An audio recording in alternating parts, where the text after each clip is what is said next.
Good evening. You're watching the main news on HKIBC. I'm Edna. And I'm Isabel Wong. Let's take a look at tonight's top stories.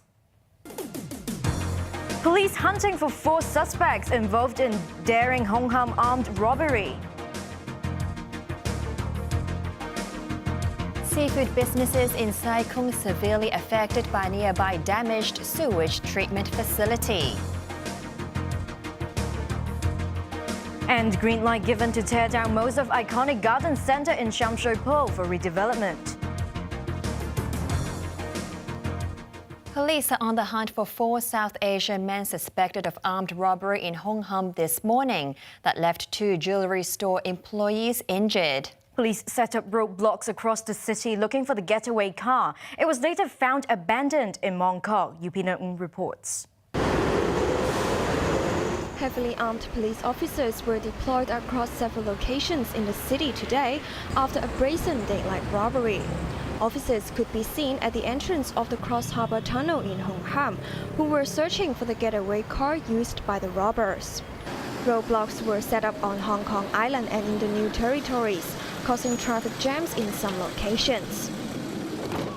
The robbery happened just before 10:30 this morning. Police said 2 jewelry store employees left a building in Hong Kong, with one carrying $740,000 and the other holding $363,600 Hong Kong dollars in cash. They were also carrying some crossed check, which could only be deposited by the bearer. They put the money into 2 backpacks provided by their company, one green and one black. They were to deliver the bags to another location, but the pair was ambushed by 3 men armed with knives at the junction of Hock Yuen Street East and Hong Kong Road. The robbers attacked the employees and grabbed their backpacks before fleeing in a white Honda Jazz, which was waiting on the roadside. The 2 staff members, a 38-year-old Chinese man and a 26-year-old Indian man, suffered leg injuries and were taken to Queen Elizabeth Hospital for treatment. They were in stable condition. Chief Inspector Wong Chi-yu said police were looking for 4 men in connection with a daring robbery, including the driver of the getaway car. Wong believed the suspects were of South Asian descent. Witnesses claimed they heard them speaking in Hindi during the attack. If any citizen witnessed how the offense occurred or saw how the culprits left the scene, approached our police and gave their valuable information to us. Officers later found the getaway car abandoned outside a shopping mall on Hoi Ting Road in Mong Kok at around 1 p.m., 3 hours after the robbery. Police said the vehicle was reported stolen in Tuen Mun last month. 2 20 cm long stick knives stained with blood were found inside the vehicle alongside hats and face masks. Police continue their manhunt tonight. Upinum, HKIBC.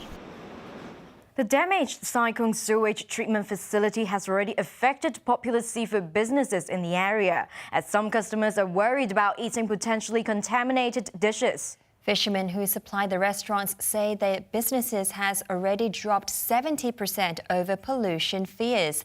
Sarah Wong reports. If you're planning to dine at one of Sai Kung's many seafood restaurants, you may want to consider this first. Sai Kung waters may be contaminated with near-raw sewage. The Sai Kung sewage treatment works was crippled by Typhoon Mangkhut.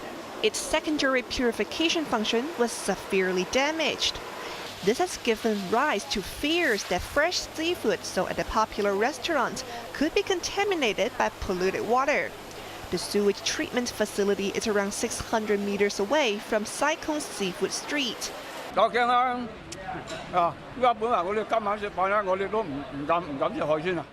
This customer said he was too worried about the water quality to have seafood for dinner. But this visitor from the mainland said the seafood tasted no different.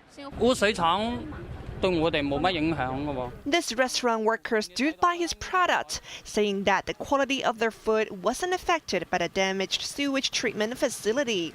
Since the seafood was caught from waters outside of Sai Kung, he believed it wouldn't be affected by any sewage discharge. But some customers weren't buying it. 我还不敢买了，我刚才走过来的时候都已经闻到一股味儿了。 This mainland visitor said he smelled a weird scent coming from the seawater and was very disappointed that the seafood was contaminated. 少咗起碼70%啦。 Fishermen said their salts have dropped almost 70%. The Drainage Services Department said repairs to the sewage treatment facility could take days. Sarah Wong, HKIBC. The Town Planning Board has given the green light to tear down most of the iconic garden centre in Sham Shui Po and redevelop it into a commercial complex. Approval was given despite strong opposition by conservationists and the public, Rani Chan reports. Even an 80-year-old building that witnessed the Second World War and the 1956 riots can't escape the wrecking ball. The garden centre is a landmark in Sham Shui Po. The bakery was established in 1935 and expanded in 1951 after Japanese occupation. It was further redeveloped after it was severely damaged in the 1956 riots. But the building will soon be history. The Town Planning Board approved the owner's proposal to redevelop the site today, despite strong opposition by conservationists. The garden company filed an application with the board last year, proposing to redevelop the Grade 2 historical building into a 25-story commercial complex for mainly office space and restaurants. However, there are strings attached.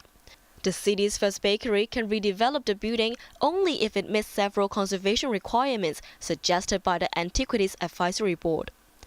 They include keeping the two iconic baker logos facing Kowloon Road and Castle Peak Road, the garden sign, the red exterior wall, and